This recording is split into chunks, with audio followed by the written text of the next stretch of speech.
Stop the car. Jada's voice shattered the morning silence like breaking glass.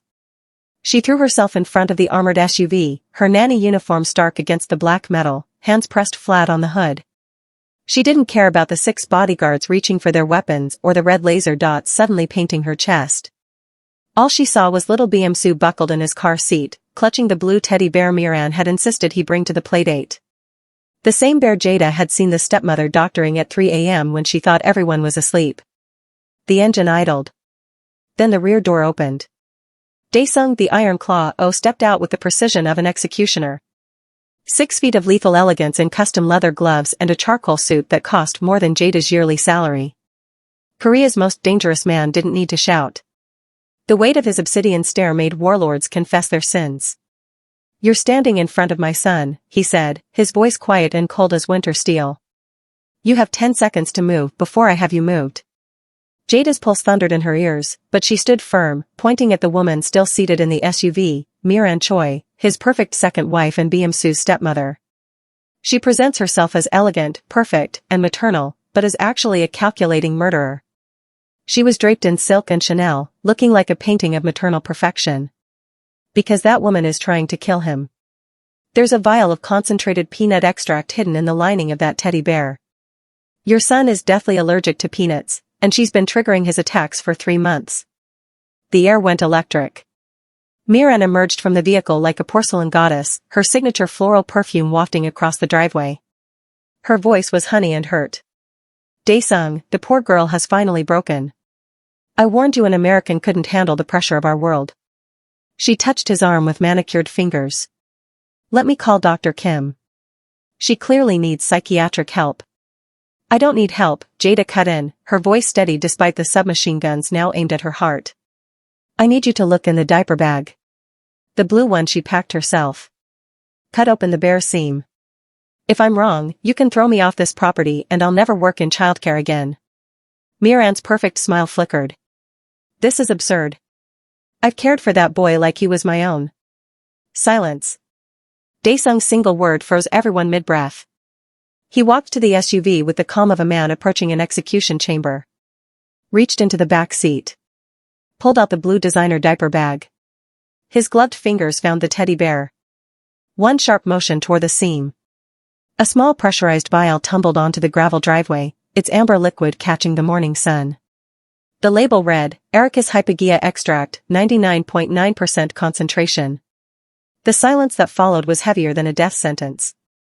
Miran's floral perfume suddenly smelled like fear, sharp and acrid. Her porcelain mask cracked. "That's not, someone planted, this is a setup." But Daesung wasn't looking at her anymore. His obsidian eyes locked onto Jada's face with an intensity that made her breath catch. Something shifted behind those eyes. Recognition. Respect. The beginning of a question that would change everything. "Who are you?" he asked quietly. Jada lifted her chin. "I'm the person who just saved your son's life." "Sir." The Iron Claw's expression didn't change, but his next words were spoken to his head of security, never breaking eye contact with her. "Take Miran to the holding room. No one touches her until I've had every item she's touched in the last 6 months analyzed. No phone calls. No visitors. No lawyers." "Daesung, you can't, my father is." "Your father," he interrupted, his voice dropping to a lethal whisper, "will receive a very detailed explanation of why his daughter is being detained for attempted murder of the O family heir." 2 guards stepped forward. Miran's composure shattered completely, her face contorting with rage. "You'll regret this. My family has connections you can't imagine. I'll destroy you, that boy, and this pathetic American servant who thinks She was dragged away, her designer heels scraping across the gravel, her threats echoing off the compound walls. Daesung turned back to Jada. The morning sun cast shadows across his scarred knuckles. "You discovered this at 3 a.m., you said?" "Yes, sir." "And you waited until now to tell me because I needed to catch her in the act. And because," Jada's voice cracked slightly, "I didn't think a foreign nanny's word would mean anything against a woman with her status. I needed proof you couldn't ignore." Something almost like approval flickered across his face. "Almost. Come inside. You're going to tell me everything you know. Every detail." Every suspicion. Every time my son had an allergic reaction and what preceded it. He paused at the compound entrance, looking back at her. And Miss Rollins? You're not sleeping in the servants' quarters tonight. You'll be in the East Wing. Near my son's room. Where I can ensure you're protected from anyone who might want to silence you. Jada understood what he wasn't saying. You just declared war on a powerful family. Now you're part of mine. As she followed the iron claw into the marble fortress, Su's small hand slipped into hers. The 4-year-old looked up with eyes too wise for his age. You're not leaving, are you, Miss Jada? She squeezed his hand gently. Not a chance, sweetheart. Behind them, the compound gates locked with a sound like a vault ceiling. Inside those walls, Jada Rollins had just become the most dangerous woman in Seoul, not because of her weapons or connections, but because she'd earned the trust of a man who trusted no one. The real war was just beginning. Before we continue, if stories like this matter to you, please subscribe to the channel, so you don't miss the next story. And drop a comment, let's hear your thoughts. 3 weeks earlier, Jada's taxi had pulled up to gates that looked like they belonged to a fortress. Black iron bars stretched 15 feet high, topped with cameras that moved like metal eyes. Beyond them sat the O estate, a mix of traditional Korean design and modern glass that screamed power and money. The gates opened without a sound. Jada gripped her single suitcase tighter. She'd worked for rich families before, but this was different. The job posting had been strange from the start. No agency. No references required. Just a direct message offering triple the normal salary with one rule: complete loyalty to the family. She needed the money. Student loans didn't pay themselves. A woman in a gray suit met her at the main entrance. Miss Rollins. I am Mrs. Kong, head of household staff. Mr. O will see you in his office. No welcome. No smile. Just cold facts delivered in perfect English. Mrs. Kong led her through hallways lined with art that probably cost more than Jada's childhood home. Everything was clean. Perfect. Silent. Like a museum where people happen to live. They stopped at a heavy wooden door. Mr. O does not like to repeat himself, Mrs. Kong said quietly. Listen carefully to everything he says. The door opened. Daesung O sat behind a desk made of dark wood, his leather gloves resting beside a single file folder. He didn't stand when she entered. Didn't smile. His eyes studied her like she was a problem he needed to solve. Sit. Jada sat. You are 26 years old. Child development degree from Northwestern. You worked for 3 families in Chicago. Left each position after exactly 1 year. He opened the folder. Why? The contracts ended, sir. I prefer short-term positions. Why? Jada met his stare. Because I like to know I can leave if something feels wrong. His expression didn't change, but something flickered in his eyes. This household has rules, Miss Rollins. You will follow them exactly. You will care for my son, Soo. You will not discuss family business with anyone outside these walls. You will report any concerns directly to me. No one else. Even your wife? I have no wife. My son has a stepmother. You report to me. The way he said stepmother carried weight, like the word itself was poisonous. Soo has severe allergies, he continued. Peanuts, shellfish, certain perfumes. His medical file is in your room. Memorize it. His life depends on your attention to detail. Jada nodded. I understand. Do you? He leaned forward slightly. My world is not safe, Miss Rollins. Not for him. Not for you. People smile while holding knives. They bow while planning betrayal. If you see something wrong, you tell me immediately. Trust no one else in this house. Not even the stepmother? His jaw tightened. Especially not her. The warning hung in the air like smoke. Sign the contract. Mrs. Kong will show you to your quarters. You start tomorrow morning. He pushed a pen across the desk. Welcome to the O family, Miss Rollins. I hope you survive it. Jada signed her name, not knowing she'd just written herself into a war she couldn't see yet. But she would. Soon. The pattern started on Jada's 3rd day. Su was playing with blocks in the nursery, building a tower that kept falling down. He laughed each time it crashed. A normal, happy 4-year-old. Then Miran appeared in the doorway. "Good morning, my sweet boy." Her voice was soft as silk. She wore a cream-colored dress that probably cost thousands, and her perfume filled the room instantly, heavy flowers mixed with something sweet. "Come give your mother a hug." Su's smile faded. He didn't run to her. Instead, he looked at Jada like he was asking permission. "Go ahead, honey," Jada said gently. The boy walked slowly to Miran, who wrapped him in a tight embrace. She kissed his forehead 3 times, leaving lipstick marks. Her perfume seemed to cling to him like a cloud. "Such a good boy," Miran cooed. She glanced at Jada with a smile that didn't reach her eyes. "I hope the new nanny is treating you well?" "Miss Jada is nice," Su said quietly. "How wonderful." Miran stood, smoothing her dress. "I have a charity lunch, but I'll check on you later, darling." She touched his cheek one more time, then left, her heels clicking down the hallway. 2 hours later, Su started scratching his arms. "Does it itch, sweetie?" Jada asked, kneeling beside him. He nodded, his eyes watering. Red bumps were spreading across his skin like a rash. Jada grabbed his medical file and the emergency kit. Antihistamine. Cool compress. She called Mrs. Kong, who arrived with the house doctor. Within an hour, Su was better, but exhausted. He fell asleep on Jada's lap, his small body finally relaxed. "It happens sometimes," Mrs. Kong said, watching from the doorway. "The doctors say it's stress." But Jada wasn't sure. Something felt wrong. It happened again 4 days later. Miran visited in the morning.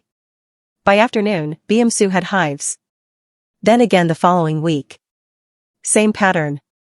Miran's visit. Her perfume. The hives. Jada started keeping notes in a small journal she hid under her mattress. She wrote down times, dates, and what happened. Every single time Miran came to the nursery, Su got sick within hours. The doctors kept saying stress. Seasonal allergies. Growing pains. But Jada had worked with allergic kids before. This wasn't normal. On the 10th day, she watched carefully when Miran arrived. The stepmother hugged Su like always, but this time Jada noticed something. Miran's hand brushed against the boy's juice cup on the table. Just a quick touch. Nothing obvious. After Miran left, Jada picked up the cup and sniffed it. The floral scent was there, mixed with the apple juice. Her stomach dropped. That evening, she requested a meeting with Daesung. Mrs. Kong said he was too busy. The next day, same answer. The day after that, he was traveling. Nobody wanted to let her near the Iron Claw with concerns about his perfect stepmother. So Jada did the only thing she could. She started watching Miran every single moment the woman came near Su. She took pictures of the boy's rashes. She saved the cup. And she waited for proof that even the dawn couldn't ignore. Because something deadly was happening in this house, and she was the only one who saw it. Jada woke to the sound of footsteps in the hallway. She checked her phone. 2:47 a.m. Her room was next to Su's nursery, and she'd learned to sleep lightly. Any sound could mean the boy needed her. But these footsteps were too careful. Too quiet. Someone was trying not to be heard. She slipped out of bed and cracked her door open. A figure in white moved past like a ghost. Miran. Her silk robe caught the dim hallway light as she pushed open the nursery door and disappeared inside. Every instinct told Jada to follow. She waited 30 seconds, then crept down the hall in bare feet. The nursery door was open just a crack. Jada pressed herself against the wall and listened. Miran's voice was barely a whisper, but the words were clear. Such a peaceful little face. So innocent. There was a rustling sound, like fabric moving. You have no idea how much you're in my way, do you? Your father's precious heir. His whole world.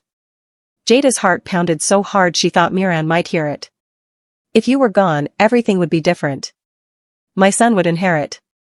My blood would carry the O name, not yours. Miran's voice turned sharp. Your mother was weak. She didn't understand how this world works. But I do. Su made a small sound in his sleep. Shoo, sweet boy. It won't hurt much longer. Just a few more weeks and you'll be with your real mother. Won't that be nice? Jada's hands shook. She wanted to burst in, to scream, to grab Biamsu and run. But something stopped her.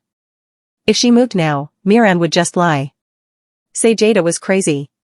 Say she was checking on the boy because she heard him crying. Jada needed proof. Real proof. She pulled out her phone and switched it to video. Her hands trembled as she angled it through the crack in the door. The screen showed Miran standing over Biamsu's bed, her face twisted with something ugly. Sleep well, little heir. Enjoy it while you can. Miran bent down and kissed the boy's forehead, a kiss that looked loving but felt like poison. Then she straightened, adjusted her robe, and turned toward the door. Jada barely made it back to her room in time. She stood with her back against the door, breathing hard, as Miran's footsteps faded down the hallway. Her phone felt heavy in her hand. The video was dark and shaky, but the audio was clear. My son would inherit. Your mother was weak. It won't hurt much longer. Jada sat on her bed, watching the video 3 times. Her whole body was cold. Miran wasn't just causing the allergic reactions. She was planning something worse. Something final. And she'd mentioned Biamsu's real mother, Daesung's first wife. The one whose death had been called an accident. Jada thought about the Dawn's warning on her first day. People smile while holding knives. Miran had been holding a knife all along. And tomorrow, Jada would make sure Daesung finally saw it. Jada couldn't sleep after what she'd heard. She lay in bed, staring at the ceiling, replaying Miran's words over and over. It won't hurt much longer. What did that mean? What was Miran planning? At 3 a.m., Jada gave up trying to rest. She pulled on her robe and walked quietly to the nursery to check on Biamsu. The boy was sleeping peacefully, his small chest rising and falling. His teddy bear was tucked under one arm. Jada stood there for a moment, watching him. This innocent child had no idea someone wanted him dead. She was about to leave when something caught her eye. The corner of the toy chest was slightly open. That was strange. Jada always closed it completely before bedtime because the lid was heavy and could hurt little fingers. She walked over and lifted the lid. The usual toys were there, blocks, cars, stuffed animals. But something looked different. The blue blanket at the bottom was bunched up in a weird way, like something was hidden underneath. Jada's hand shook as she moved the blanket aside. Her breath caught in her throat. A small black makeup bag was tucked in the corner, hidden under layers of toys and fabric. It didn't belong there. Jada had organized this toy chest herself on her first day. She picked up the bag and unzipped it. Inside were things that made her blood run cold. A small bottle labeled Ericus hypogaea extract, peanut oil, concentrated. A syringe without a needle. Several tiny glass vials filled with clear liquid. Cotton swabs. And a perfume bottle with Miran's signature floral scent. Jada's mind raced. This was it. This was how Miran was doing it. She was mixing the peanut extract with her perfume. Putting it on things Biamsu touched. His cups. His toys. His clothes. Small amounts that wouldn't kill him right away, but would keep him sick and weak. But the syringe meant something worse. Miran wasn't just making him sick. She was preparing for something final. Jada carefully took pictures of everything with her phone. The bag. Each item inside. The hiding place in the toy chest. Her hands trembled so badly she had to take some photos twice. She heard a sound in the hallway and froze. Footsteps. Coming closer. Jada quickly shoved the bag back under the blanket and closed the toy chest. She grabbed a stuffed elephant and pretended to be arranging toys as the nursery door opened. Miran stood in the doorway, her eyes sharp and suspicious. What are you doing here? Her voice was cold, nothing like the sweet tone she used during the day. Biamsu was crying, Jada lied, holding up the elephant. He wanted his toy. I just got him back to sleep. Miran's eyes moved to the toy chest, then back to Jada. For a long moment, neither of them spoke. The air felt dangerous. How devoted you are, Miran finally said, her smile thin and fake. Make sure you get some rest, Miss Rollins. You look exhausted. It was a warning and a threat wrapped in false concern. After Miran left, Jada stood in the dark nursery, her heart racing. She had the evidence now. The video. The photos. The poison kit. Tomorrow, Daesung will finally listen. He had to. The holding room was in the basement of the O estate, behind a door that looked like it belonged in a bank vault. 2 guards stood outside, their faces blank and cold. Inside, Miran sat in a leather chair, her silk dress wrinkled for the first time since Jada had met her. The perfect mask was gone. "You stupid girl." Miran's voice echoed off the concrete walls as the guards brought Jada down for questioning. "Do you have any idea what you've done? My father will destroy this family. He'll destroy you." Jada said nothing. She stood beside Daesung, who watched Miran like a scientist studying a dangerous insect. "Your father," Daesung said quietly, "will do nothing. Because if he moves against my family, the evidence of your attempted murder goes to every news station in Seoul. Every newspaper. Every police department." He held up a clear bag containing the vial from the teddy bear. "This has your fingerprints on it. The lab confirmed it an hour ago." Miran's face went pale. "You're lying. You can't prove." "I can prove everything." Daesung pulled out his phone and played the video. Jada's shaky footage from 2 nights ago filled the screen. Miran's voice came through clearly, "My son would inherit. It won't hurt much longer." The room went silent except for the sound of Miran's breathing, which had turned fast and shallow. "That video is fake," she said, but her voice cracked. "Anyone can edit. The tech lab verified it. No edits. No changes." Daesung's eyes were colder than winter ice. "You threatened my son while he slept. You poisoned him slowly for 3 months. And you were planning to finish the job at the playdate today." He stepped closer to the glass that separated them. "Tell me something, Miran. Was my first wife an accident?" Miran's expression flickered. Just for a second, something cruel and satisfied crossed her face before she could stop it. That was all the answer Daesung needed. His leather glove creaked as his hand formed a fist. For a moment, Jada thought he might break through the glass. But he just stood there, breathing hard, fighting for control. "You killed her," he said softly. "You killed Seo-yoon so you could take her place. And then you tried to kill her son." "Prove it," Miran hissed. "That death was ruled an accident." "You'll never." "I will." Daesung turned away from her, done with the conversation. "My lawyers are already reopening the investigation. Every servant who worked here 3 years ago is being interviewed. Every doctor who saw my wife before she died. Every friend she had." He walked toward the door, then stopped. "You wanted my empire, Miran? You'll never see daylight again. That's my promise to you." The guards sealed the vault door behind them. Miran's screams were cut off mid-sound. Upstairs, the estate felt different. Staff whispered in corners. Security checked every room. Mrs. Kong was updating locks on all the doors. Daesung led Jada to his office and closed the door. "Sit." Jada sat, her legs shaking from everything that had happened.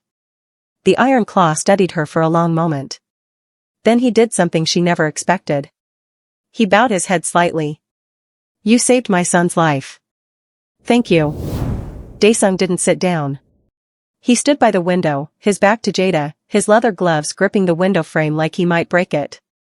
"Start from the beginning," he said. "Every detail. Every moment you suspected something was wrong." Jada took a breath. "It started on my 3rd day. Miran visited the nursery in the morning. She hugged Bmsu and her perfume got all over him. 2 hours later, he had hives." "Hives happen," Daesung said, still not looking at her. "They do. But it happened again 4 days later. Same pattern. Miran visited.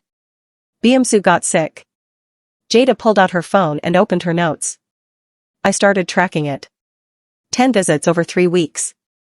10 allergic reactions. Every single time." Daesung turned around. His eyes locked onto the phone screen. "The doctor said it was stress," he said slowly. "That's what they told me too. But I've worked with allergic kids before. This wasn't stress. It was too consistent." Jada scrolled through her notes. "On day 10, I watched her touch his juice cup. Just a quick brush with her fingers. After she left, I smelled the cup. Her perfume was in the juice. You kept the cup? I saved it in a plastic bag. It's in my room. Something changed in Daesung's expression. Respect, maybe. Or surprise that a nanny had been smarter than his entire security team. What else? He asked. Jada told him about trying to get a meeting with him. About being blocked by Mrs. Kong and the staff. About watching Miran more carefully after that. Then 2 nights ago, I heard footsteps at 2:47 a.m. Miran went into the nursery. Jada showed him the video. She stood over his bed and said things. About him being in her way. About her son inheriting instead. About his real mother being weak. Daesung's jaw tightened as he watched the video. When Miran's voice said it won't hurt much longer, his glove creaked again. The next night, I couldn't sleep. I checked on BMSU at 3 a.m. and found the toy chest open. Jada showed him the photos of the black bag. The peanut extract. The syringe. Everything was hidden under his toys. She kept her weapons in my son's room, Daesung said quietly. Where no one would think to look. Yes, sir. He studied the photos for a long time, zooming in on each item. His face was unreadable, but Jada could feel the rage burning under his calm surface. This morning, she insisted on packing the diaper bag herself. She said the blue one matched BMSU's outfit. Jada met his eyes. That's when I knew. Whatever she was planning, it was happening today. So I stopped the car. Daesung was quiet for almost a minute. Then he walked to his desk and opened a drawer. He pulled out a key card. This opens every door in this estate. Security rooms. Private files. Everything. He held it out to her. From now on, you have full access. You see something wrong, you investigate it. You don't ask permission. You don't wait for meetings. Jada took the card with shaking hands. You're the only person in this house who was paying attention, Daesung said. The only one who cared more about my son than about keeping me happy. He almost smiled. Almost. Don't make me regret this, Miss Rollins. The next morning, every security guard in the O estate stood in the main hall. 23 men in black suits, all looking confused and nervous. Daesung stood at the top of a marble staircase like a king about to deliver judgment. Jada stood beside him, feeling completely out of place. For 3 months, a woman poisoned my son under your watch, Daesung said. His voice was quiet, but it filled the entire hall. She walked freely through this house. She touched his food. She entered his room at night. And not one of you saw anything wrong. The men shifted uncomfortably. No one spoke. You were paid to protect this family. Instead, you protected schedules and routines. You followed orders without thinking. You saw what you wanted to see. He paused. A nanny with no security training caught what all of you missed. One of the guards, a large man named Park, stepped forward. Sir, with respect, we had no reason to suspect. That's the problem. You had every reason to suspect, but you were too comfortable to look. Daesung's eyes were ice. You're all fired. Collect your final payments from Mrs. Kong and leave the estate by noon. Shock rippled through the guards. Park's face went red. You're firing your entire security team because of her? He pointed at Jada. An American girl who's been here 3 weeks. I'm firing you because you failed my son. She saved him. Park took a step forward, his hands forming fists. 2 other guards moved with him. The tension in the hall became dangerous. Daesung didn't move. He just watched them with that cold, steady gaze. If you take one more step, he said softly, you won't leave this estate. You'll be carried out. Park froze. Everyone knew the Iron Claw didn't make empty threats. After a long moment, Park lowered his hands and walked toward the exit. The other guards followed, their faces angry and ashamed. When the hall was empty except for Mrs. Kong and 3 younger guards who'd been standing at the back, Daesung turned to Jada. These 3 stay. They were hired only 2 weeks ago, so they couldn't have been part of Miran's plan. He gestured to them. This is Miss Rollins. She's now in charge of my son's security. You report to her. You follow her orders. If she says stop, you stop. If she says search someone, you search them. No exceptions. The guards looked confused but nodded. Yes, sir. Jada's mouth went dry. Sir, I'm not trained for this. I don't know how to. You knew how to pay attention. That's more important than any training. Daesung handed her a tablet. This controls all the security cameras, door locks, and alarm systems. Study it. Learn it. My tech team will teach you everything you need to know. But you wanted me to listen to you, Miss Rollins. I'm listening. Now I need you to step up. His expression softened slightly. My son trusts you. That means I trust you. Don't fail him. Jada looked at the tablet in her hands, then at the 3 guards watching her nervously. She was a nanny. Now she was running security for one of Korea's most dangerous families. I won't fail him, she said quietly. I promise. Daesung nodded once. Good. Now let's rebuild this house from the inside out. The call came at 7 p.m. Jada was in the security room, learning how to use the camera system, when Daesung's phone rang. She saw his face change as he answered. Minister Choi, he said calmly. I was expecting to hear from you. Even through the phone, Jada could hear the man's angry voice. Daesung listened for 30 seconds, his expression never changing. Then he spoke. Your daughter tried to murder my son. The evidence is. More shouting from the phone. I understand your position, Minister. But my position is simple. She stays detained until the police complete their investigation. Daesung's voice was steel wrapped in silk. If you'd like to make this a political matter, I'm prepared for that conversation. He ended the call and set the phone down carefully. That was Miran's father, he told Jada. He wants his daughter released immediately. He's threatening to shut down 3 of my shipping contracts and block my construction permits. Can he do that? Jada asked. Yes. He's the Minister of Trade. He has influence everywhere. Daesung pulled up files on his computer. But influence works both ways. The next morning, a black car arrived at the estate gates. 2 men in expensive suits stepped out, carrying briefcases. Mrs. Kong led them to Daesung's office. Who are they? Jada asked one of the guards. Government lawyers. The expensive kind. An hour later, the lawyers left. Daesung called Jada to his office. Minister Choi is holding a press conference tomorrow. He's going to claim Miran is being held illegally. That I'm using my power to hurt his family. Daesung handed her a folder. So we're holding our own press conference. Today. What? The lab results came back. The vial from the teddy bear has Miran's fingerprints and traces of peanut protein. The perfume bottle from the toy chest matches samples taken from Su's clothes. He tapped the folder. We're releasing everything to the media before Choi can control the story. 2 hours later, reporters filled the estate's front garden. Cameras flashed as Daesung stood at a podium, Jada beside him. She'd never been so terrified in her life.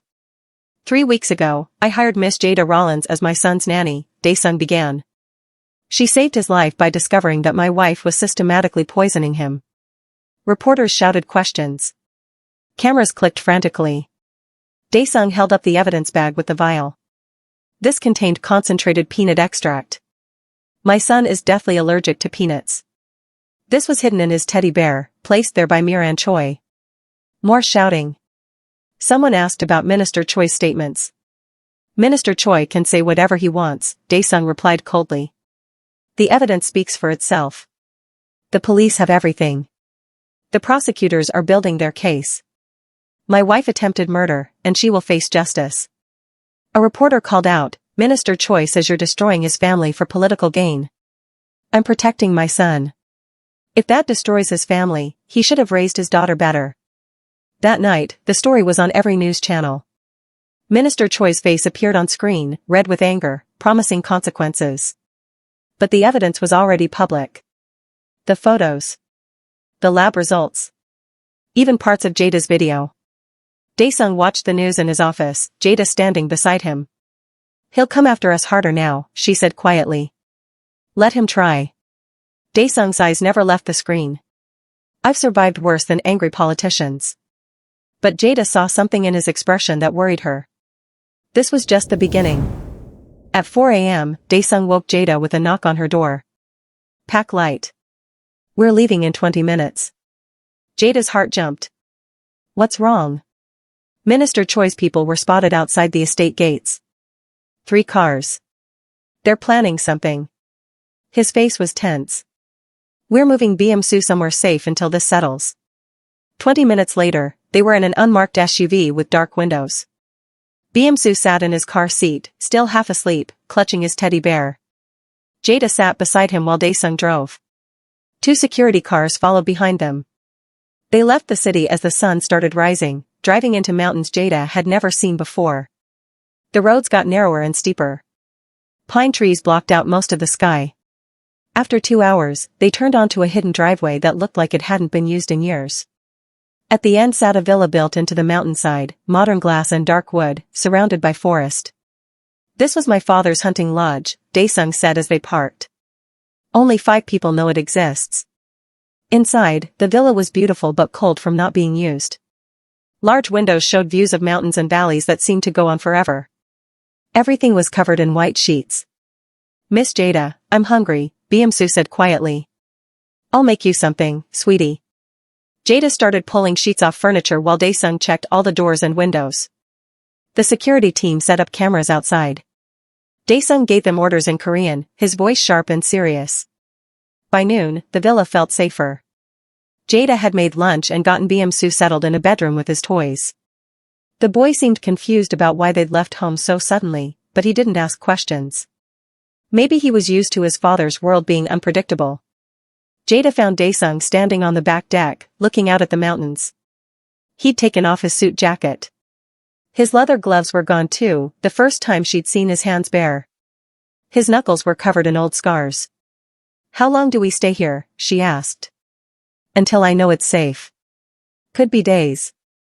Could be weeks. He didn't look at her. Minister Choi is powerful, but he's also desperate. Desperate men make mistakes. What if he doesn't make mistakes? Then we stay here longer. Daesung finally turned to face her.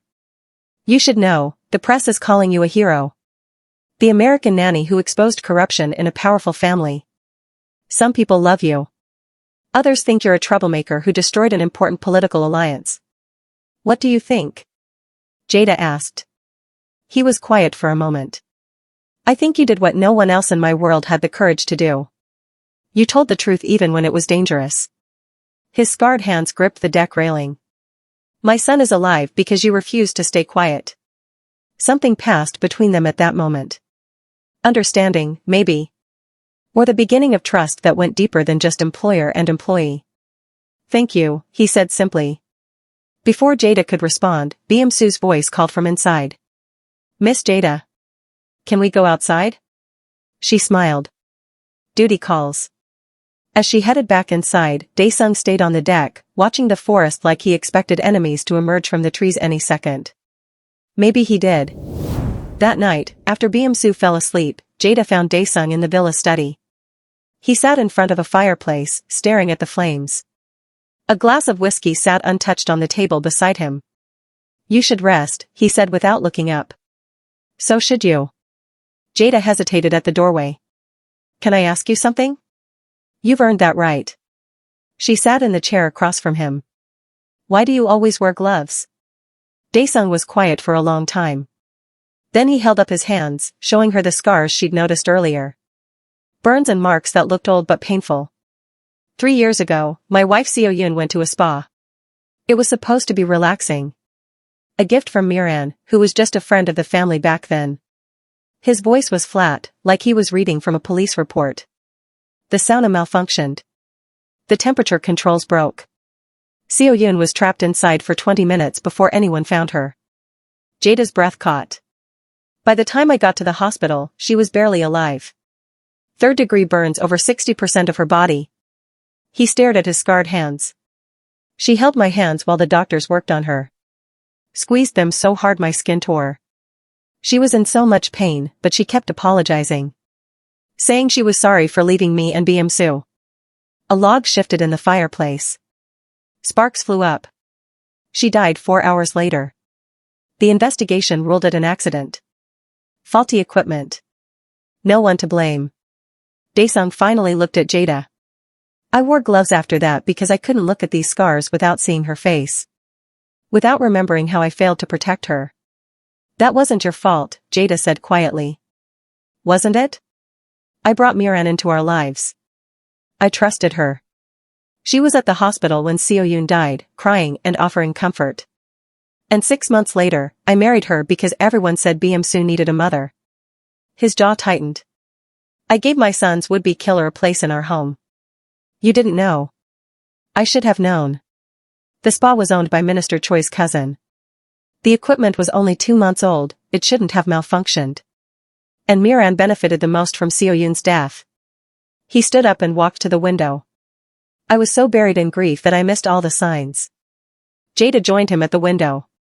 Outside, snow had started falling softly on the mountains. After the driveway incident, I had my people investigate everything again, Daesung continued. The spa's maintenance records disappeared 3 years ago. The technician who installed the sauna moved to Japan and won't return calls. And security footage from that day was mysteriously corrupted.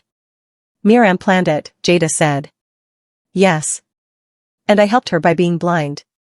He turned to face her. That's why I listened to you when no one else would. Because you saw what I should have seen. You protected my son when I failed to protect his mother. His eyes held pain that went deeper than any scar. I won't fail again, he said.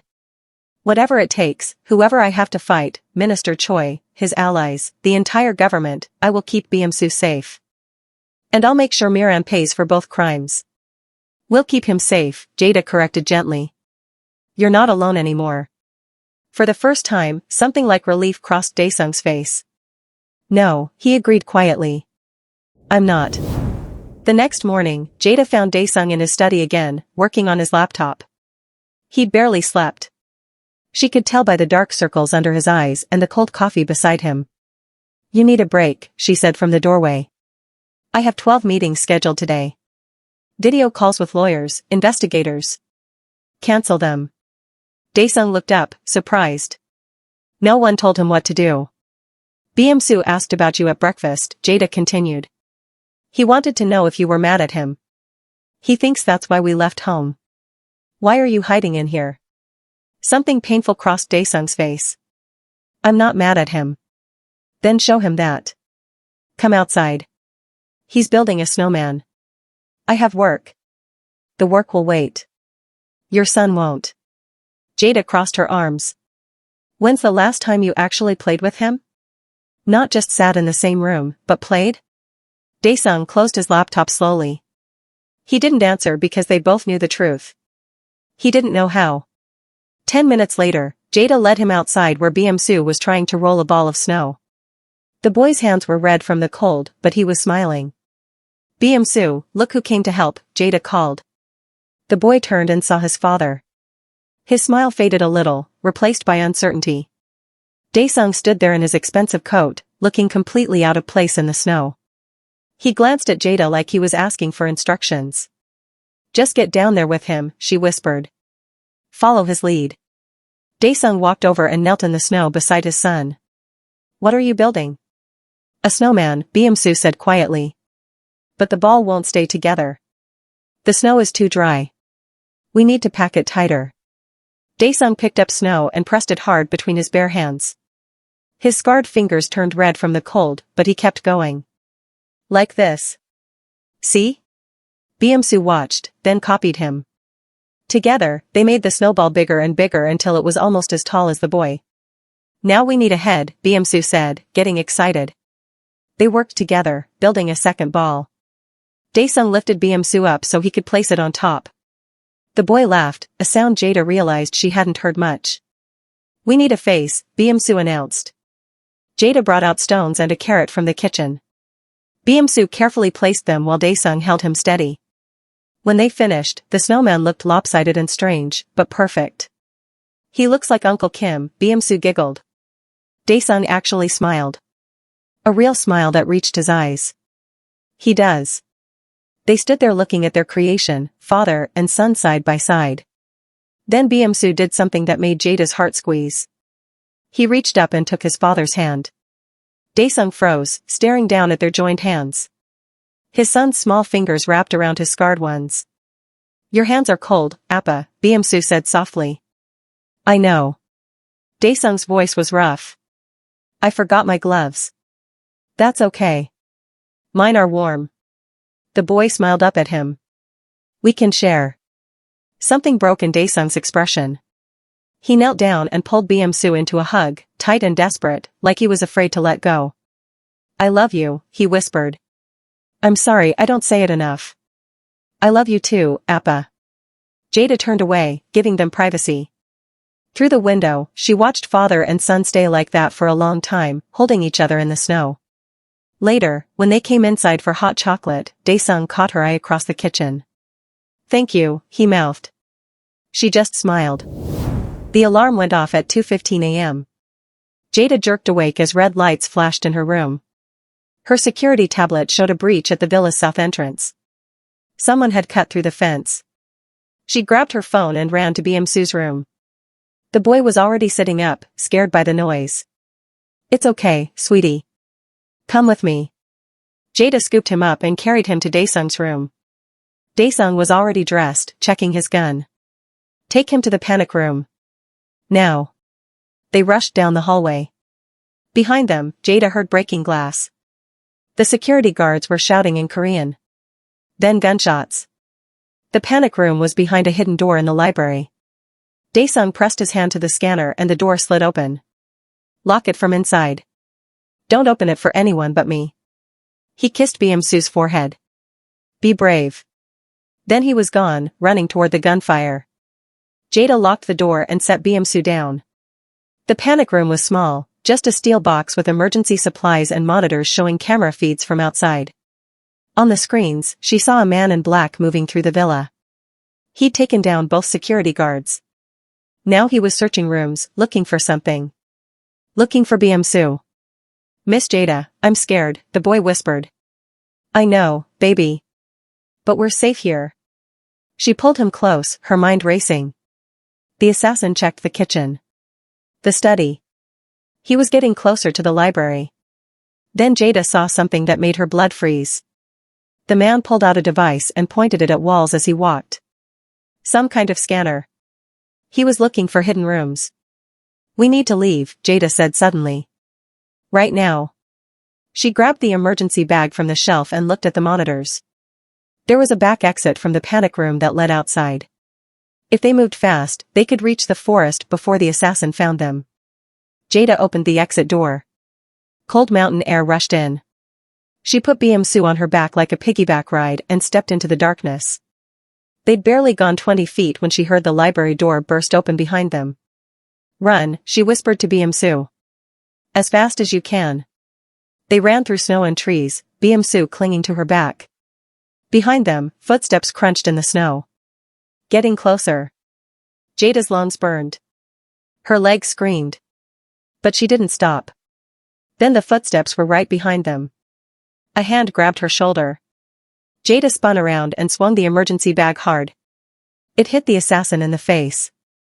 He stumbled back, surprised. She reached into her pocket and pulled out the only weapon she had, a heavy metal baby bottle she'd grabbed from Beomsu's room. She swung it at the man's head with everything she had. It connected with a sickening crack. The assassin dropped to his knees, dazed. Jada didn't wait. She kicked him in the chest, sending him backward into the snow, then grabbed a thick tree branch and hit him again. He stopped moving. Jada stood there, shaking, the branch still in her hands. Beomsu was crying softly on her back. It's okay, she gasped. We're okay. Then Daesung appeared through the trees, his gun raised.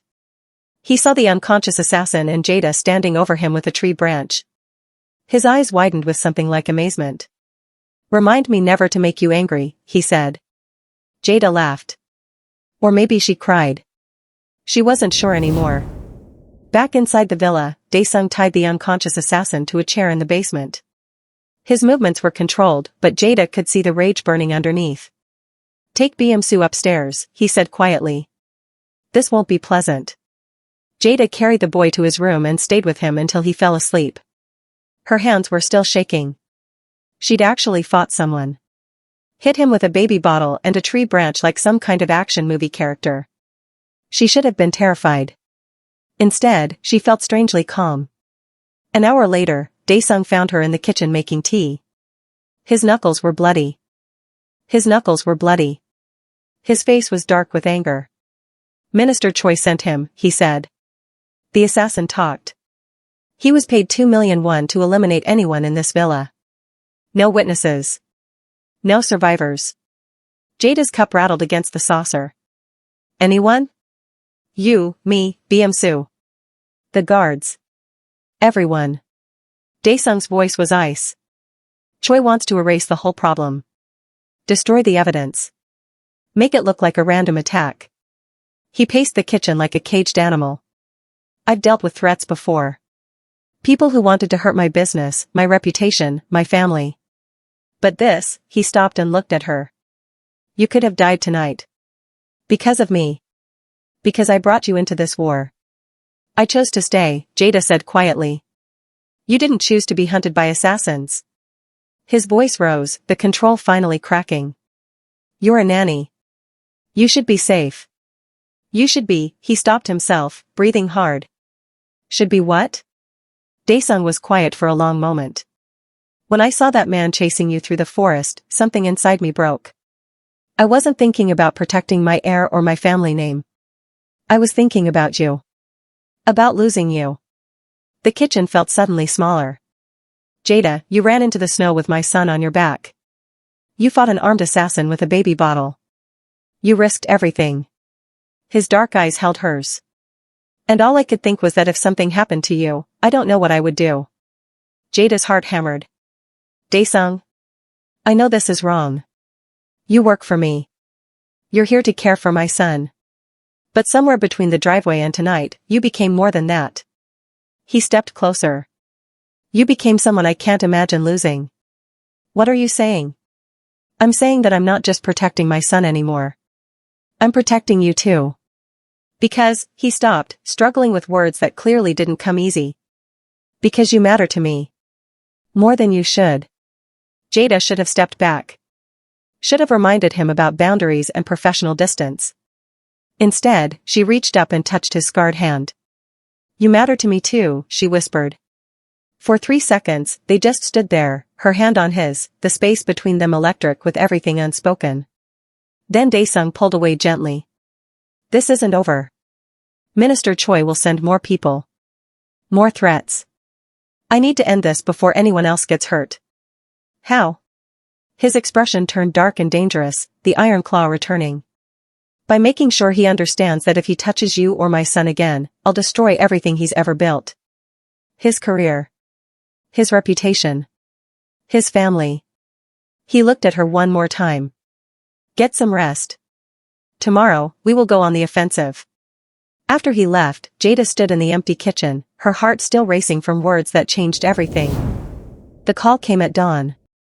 Daesung's lawyer, his voice tense and urgent through the phone speaker. Miran is out. Her father got a judge to grant emergency bail. She's claiming medical distress from her detention. Daesung's face turned to stone. On what grounds? Emotional trauma. Her lawyers argued she was being held without proper access to counsel. The judge agreed. Jada felt her stomach drop. She's free? Worse, the lawyer continued. She filed an emergency petition for sole guardianship of BM-soo. She's claiming you kidnapped him, Mr. O. That you took him from his legal home and are hiding him with an unqualified foreign nanny who has turned you against your wife. Unqualified? Jada's voice came out sharp. I have a degree in child development and...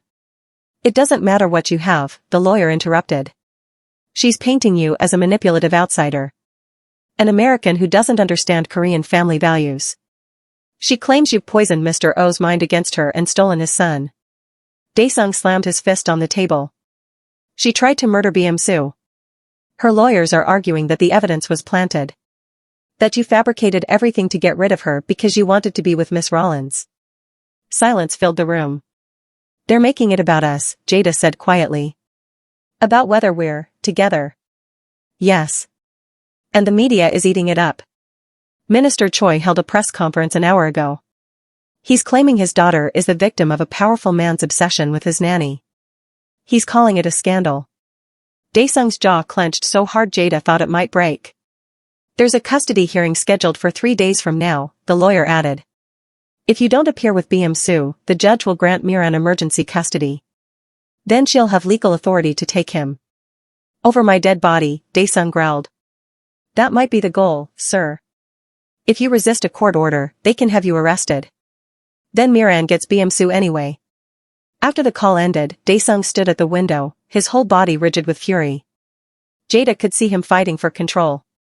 They're using the law as a weapon, she said. Making us look like criminals while she plays the victim. It's smart. Minister Choi knows he can't kill us and get away with it. So he's destroying us legally instead. Daesung turned to face her. If we lose this hearing, Miran gets custody. And the moment she has Bim-soo alone. We won't lose. You don't know that. Yes, I do. Because we have the truth. Jada walked over to him. The video. The lab results. The poison kit. That assassin you caught last night. All of it proves what she is. Judges can be bought. Evidence can be dismissed. Then we make sure this judge can't ignore it. We go to that hearing and we fight. She met his eyes. You told me you wouldn't fail again. So don't. We stand up in that courtroom and we tell everyone exactly what Miran did. Daesung studied her face for a long moment. Some of the tension left his shoulders. You're braver than most of my soldiers, he said quietly. I'm protecting someone I love. The words slipped out before Jada could stop them. She meant Bim-soo. At least, that's what she told herself. But the way Daesung looked at her said he heard something else entirely. 3 days, he said. We prepare for war. The courtroom was packed with reporters, lawyers, and Seoul's elite. Jada sat at the witness table, her hands folded tightly to stop them from shaking. Every eye in the room was on her. Miran sat across the aisle in a cream-colored dress, looking like a victim. Her eyes were red from crying. Her father, Minister Choi, sat behind her with a face like thunder. The judge, an older woman with sharp eyes, looked at Jada. Miss Rollins, you understand you're under oath?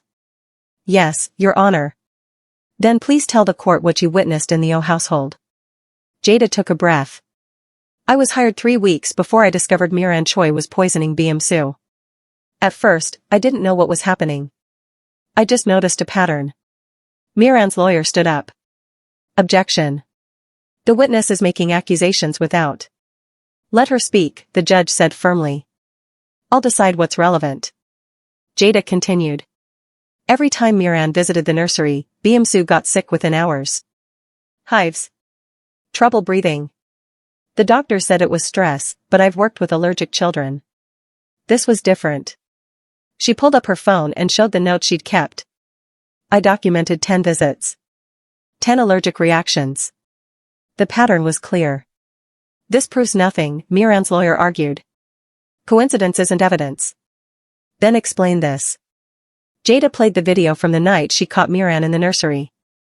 The courtroom went silent as Miran's voice filled the room. If you were gone, my son would inherit. Your mother was weak. It won't hurt much longer. Gasps rippled through the crowd. Reporters typed frantically. Miran's face went pale. That video is fabricated, her lawyer shouted. This is a setup by. The tech lab verified it's real, Daesung's lawyer countered, standing. No edits. No tampering. That's Mrs. O threatening a 4-year-old child in his sleep. The judge leaned forward. Miss Rollins, what happened next? I found a bag hidden in Bim-soo's toy chest. Jada showed the photos. Concentrated peanut extract.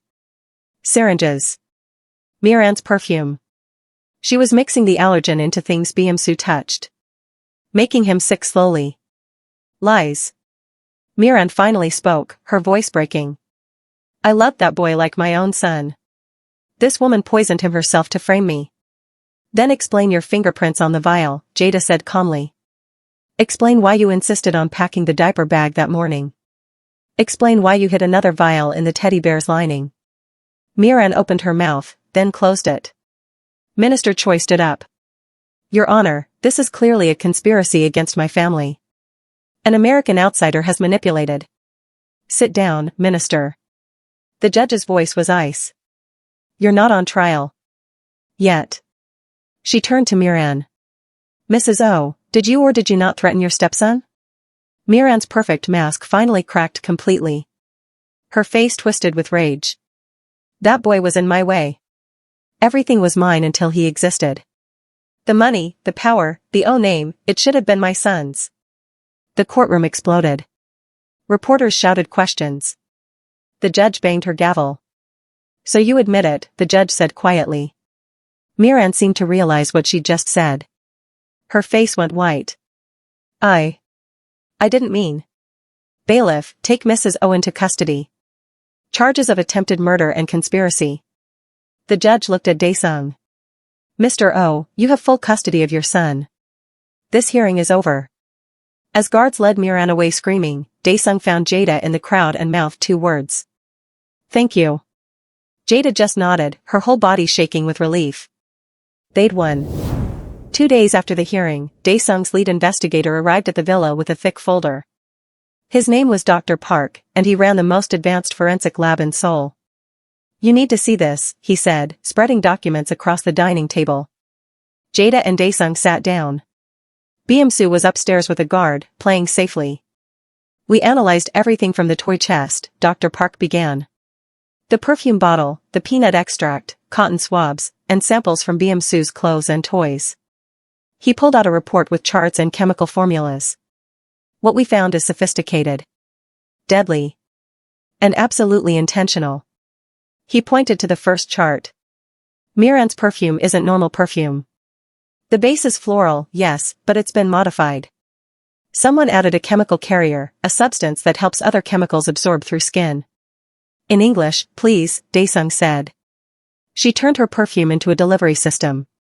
The peanut protein sticks to the carrier and gets absorbed when it touches Beomsu's skin.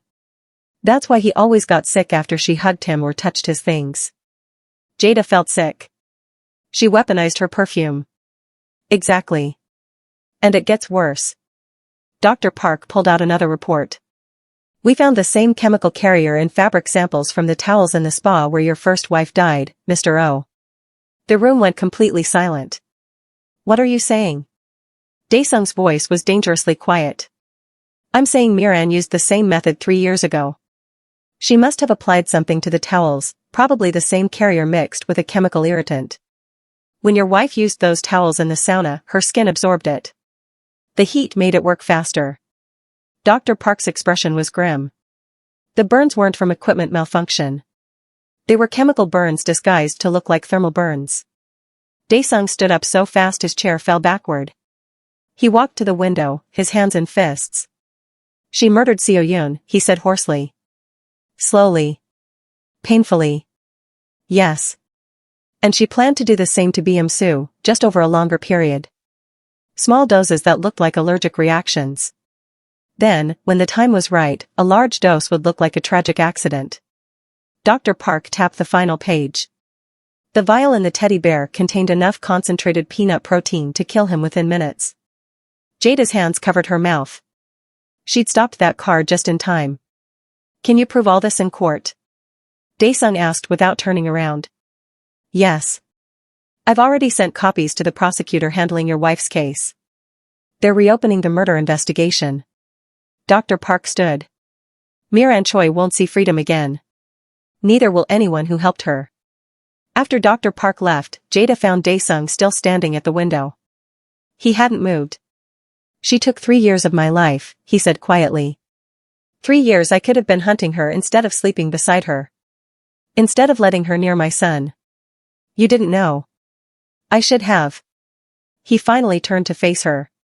But you knew. You saw what everyone else missed. You saved us both, me and Beomsu. He walked over and took her hands in his. His scarred fingers were warm. I don't know how to thank you for that. You don't have to, Jada whispered. We're family. The word hung in the air between them, full of meaning that went beyond employer and employee. Yes, Daesung agreed softly. We are. Outside, the snow was melting. Spring was coming. And with it, maybe something new. The prosecutor called Daesung to the police station 3 days later. They had someone who wanted to talk. Someone who'd been there from the beginning. Jada insisted on coming with him. You shouldn't face this alone. In the interrogation room, a woman in her 60s sat across from them. Her name was Ms. Han, and she'd been a housekeeper at the O estate 3 years ago. I should have spoken sooner, Ms. Han said, her hands shaking. But I was afraid. Minister Choi is a powerful man. You're safe now, the prosecutor assured her. Tell them what you told me. Ms. Han looked at Daesung with tears in her eyes. I'm so sorry, sir. I knew Mrs. Seo-yoon didn't die by accident. I knew, but I said nothing. Daesung's whole body went rigid. Explain. Miss Miran used to visit your wife often. They seemed like friends. But I saw things that felt wrong. Ms. Han pulled a tissue from her pocket. 2 weeks before the spa incident, I found Miss Miran in Mrs. Seo-yoon's bathroom. She was adding something to the body lotion, pouring it from a small bottle into Mrs. Seo-yoon's expensive cream. What was it? Jada asked. I don't know. But Miss Miran saw me watching. She smiled and said she was adding essential oils as a gift. Aromatherapy to help with stress. Ms. Han's voice broke. I believed her. I'm so stupid. What else? Daesung's voice was hollow. On the day of the spa appointment, Miss Miran insisted on driving Mrs. Seo-yoon herself. She said it would be a girl's day. I helped pack the spa bag. Ms. Han wiped her eyes. Miss Miran brought special towels. Said they were luxury ones from France. She packed them herself. The towels with the chemical carrier. The ones that had burned Seo-yoon alive. After Mrs. Seo-yoon died, Minister Choi came to the estate. He gave me an envelope with money and told me to take a vacation. Said the family needed privacy. Ms. Han looked down at her hands. When I came back 2 weeks later, all the security footage from that month was gone. The spa closed permanently. The owner moved to China. They erased everything, Daesung said quietly. Yes. And Miss Miran moved into the house 6 months later as your new wife. I couldn't stay. I quit and tried to forget. Ms. Han met his eyes.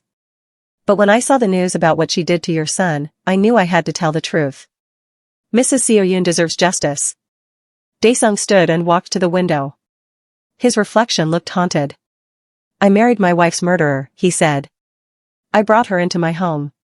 Let her sleep in Seo-yoon's bed. Let her near my son. His voice cracked. I gave her everything she wanted. Jada went to him and touched his arm gently. You didn't know. She fooled everyone.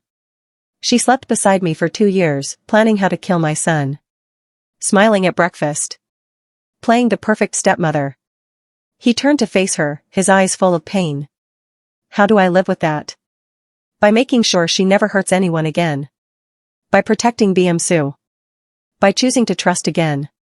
Jada's voice was soft but firm. By not letting her win. Daesung studied her face for a long moment. Then he nodded slowly. You're right. He looked at the prosecutor. I want every charge possible. Murder. Attempted murder. Conspiracy. Everything. You'll have it, the prosecutor promised. Miran Choi and her father will both stand trial. As they left the station, Daesung took Jada's hand. Thank you for being here. Always, she said simply. And she meant it. 2 weeks later, they returned to the O estate. The gates opened to reveal a home that looked the same but felt completely different. New security guards stood at every entrance. New cameras watched every corner. The staff had been carefully screened and rehired. Welcome home, Mr. O. Miss Rollins, Mrs. Kong said at the door. Her voice was warmer than before. Respectful in a way it hadn't been when Jada first arrived. BM-soo ran ahead, excited to see his toys and his room. Jada followed, checking everything out of habit. The nursery was exactly as she'd left it, except cleaner. Safer. Miss Jada, look. BM-soo pointed to a new bookshelf filled with children's books. So many stories. We'll read them all, she promised, hugging him. That evening, after BM-soo fell asleep, Jada went to her old room in the servants' quarters. She needed to unpack and settle back into her normal routine. But when she opened the door, the room was empty. All her belongings were gone. Her heart jumped. Has she been fired? Had Daesung decided he didn't need her anymore now that the danger was over? Looking for something? She turned to find Daesung standing in the hallway, his expression unreadable. My things are gone, she said, trying to keep her voice steady. I had them moved. Moved? Where? He gestured down the hall. Come with me. Jada followed him through the estate, past the main staircase, past the formal rooms, to the east wing, the family wing where Daesung and BM-su's rooms were located. He stopped at a door she'd never entered before. This was Seo-yoon's study, he said quietly. After she died, I locked it. Couldn't bear to go inside. He opened the door. But it's time to let someone else bring life to this space. The room was beautiful, large windows overlooking the garden, built-in bookshelves, a comfortable sitting area. And all of Jada's belongings, carefully arranged throughout. I don't understand, she whispered. Daesung turned to face her. You're not staff anymore, Jada. You never really were. You're family. And family doesn't sleep in servants' quarters. But this was your wife's room. She would have wanted someone strong to have it. Someone who protects her son the way she couldn't. He stepped closer. Someone like you. Jada's eyes filled with tears. Daesung, I'm just a nanny. I don't belong in the family wing. You're not just anything. You're the woman who saved my son's life. Who stood up to powerful people for what was right. Who fought an assassin with a baby bottle. A slight smile touched his lips. You're Jada Rollins. And you belong wherever you choose to be. And if I choose to stay here? In this wing? Then I'd be honored to have you as a neighbor.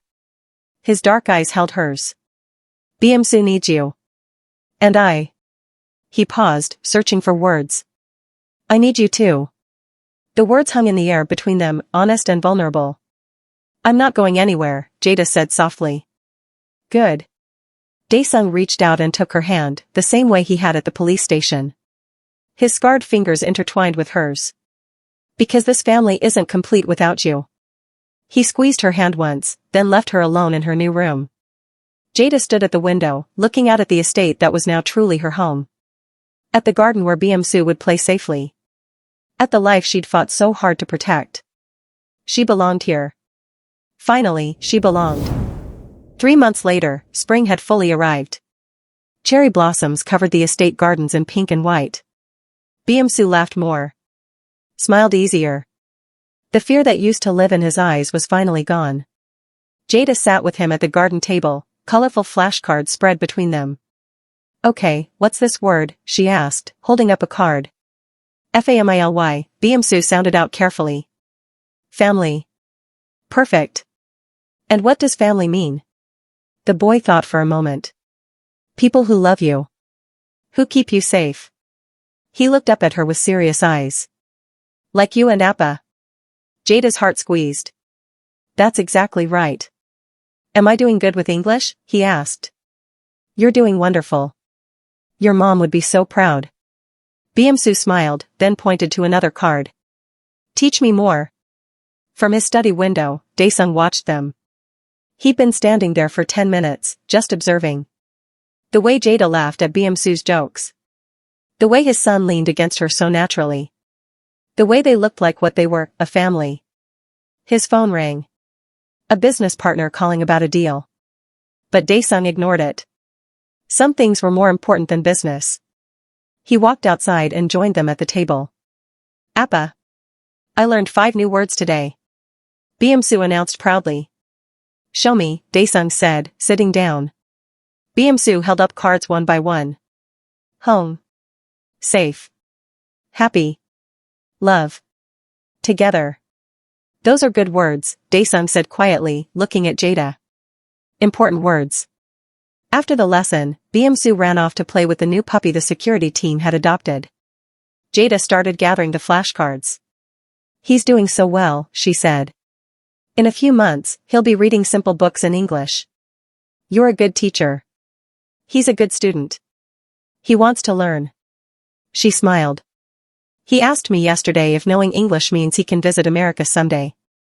Meet my family. What did you tell him? That maybe we all could. Someday. She glanced at him. If that's okay. Daesung reached across the table and took her hand. The gesture was becoming natural now. Comfortable. Jada, I need to ask you something. His voice was serious. These past 3 months, watching you with Soo, watching you make this house feel like a real home, he paused. You could leave anytime. Go back to America. Find a position with a normal family. But you stay. This is where I want to be. Why? She met his eyes. Because somewhere between stopping that car and teaching English lessons, this became my family too. Soo became my son. And you became, she stopped, suddenly nervous. Became what? His thumb brushed across her knuckles. Someone I can't imagine my life without. Daesung was quiet for a long moment. Then he smiled, a real, full smile that transformed his entire face. The Iron Claw, he said softly. That's what they call me. Cold. Hard. Untouchable. He lifted her hand to his lips and kissed it gently. But you changed that. You taught me how to be warm again.